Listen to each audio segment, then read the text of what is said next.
walk your walk, waiting for life to throw itself in front of you, and you're ready. You're omnipotent. You're James Dean, Samuel L. Jackson. You're Bond. James Bond.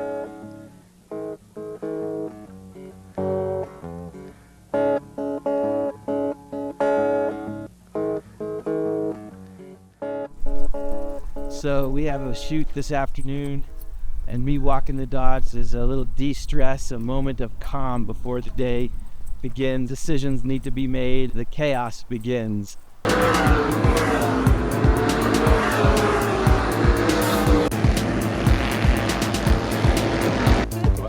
you need it for the backlight? Okay.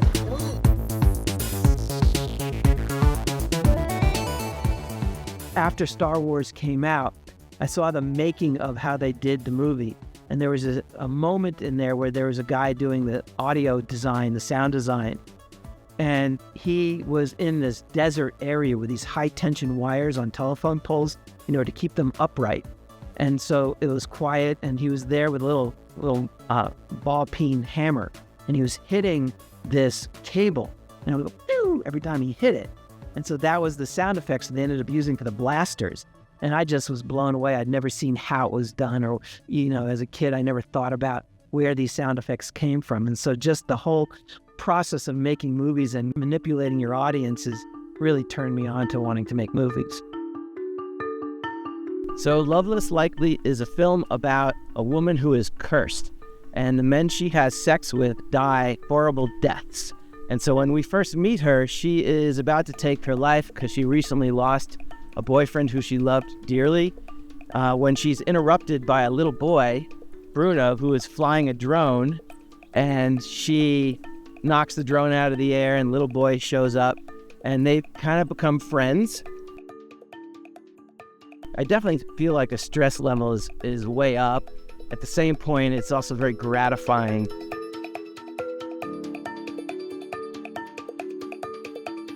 So I had a company right out of college that I made called Video Craftwork, and it was largely doing like commercials and weddings and whatever video work I could get my hands on, and I was doing pretty well, but I wasn't really happy doing that type of work. So I went back to graduate school. I was age 30, and I went to Brooklyn College to get my MFA.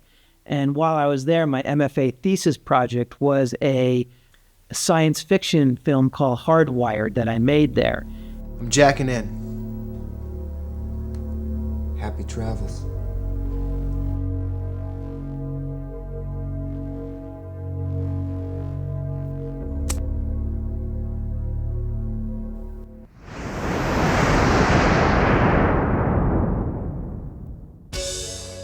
That was probably my first film that I made with actors and, crew, and doing it what I thought was, the most professional way that I could get it done. The next one that I considered big was called One Last Cigarette. You ready? Ready. This is it, man. This is the end. And One Last Cigarette was written by somebody else, a friend of mine named Robin Rothstein. But it was really an important film at the time. My wife, Angela, was on the crew at that one, so that was when we first met as well. And so I did several documentaries. I made a film called Mortal Lessons, which was a documentary I made that won an Emmy Award. I made a film called Carhenge, Genius or Junk, and that one was also nominated for an Emmy, and it did real well in festivals also. Then I made a documentary called Looking for Mr. Miyagi, which was a film about a middle-aged man, me, trying to come up for a black belt before I turned 50. Here, so you make that punch, I'm like, boom, and I'm turning. Yeah. I'm blocking that left, I'm here, right? Next technique. Lethal. Yeah. Yeah. But it's also kind of made me go like, I should probably do some exercise or I'm gonna like die. Can't. You smell pretty bad.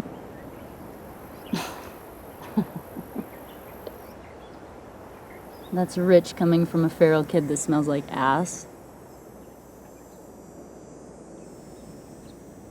I don't smell. So I wrote a short film called Feral, and my son starred in it.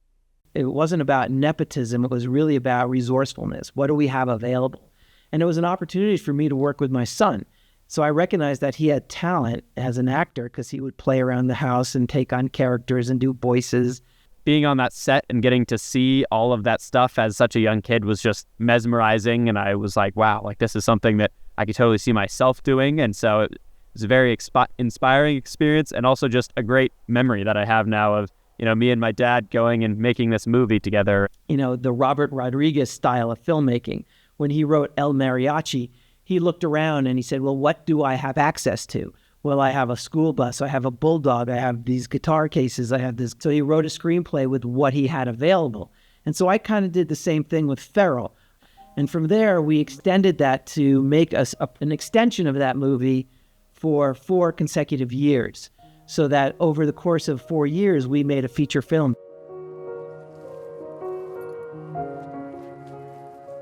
You know, some people teach their kid how to play baseball and then play catch with their sons. And I've done that too, but I made a feature film with my son, which is something wildly different. It's a moment in time that we captured as a project that we did together.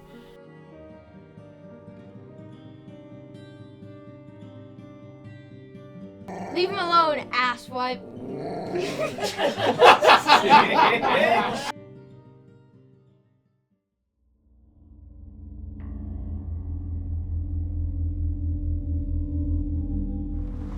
I wrote a screenplay on a sabbatical called Publish or Perish. I met my co-producer, his name is Jonathan Miller, and he really liked the screenplay and he wanted to make a movie. So we got together and he was able to finance the movie with investors that he had access to. And so that was the last project that I made, and that one was all over the world in film festivals, and it's currently available on streaming platforms as well. I also have a very eclectic group of movies I've made. I've made very serious documentaries about death and dying, sex trafficking and surviving that horrible thing. And then I've also made movies that are just silly and, fun and dark, so it's really what interests me at the time.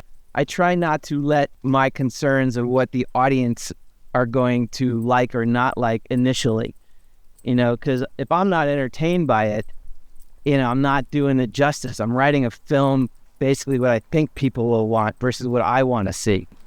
But I do use things from my relationship with my wife, from my job at work, from everything around me, the things that, perturb me, that entertain me, that piss me off. It all finds its way into the movie. There's still that feeling that there's something coming up just past that bend in the road. Some kind of adventure, some unknown excitement, the stuff that life is made of. What is it about cinema? I suppose it's just an internal thing, entirely a matter of interpretation. Yet wouldn't it be great if everything you did and everywhere you went was movie cool?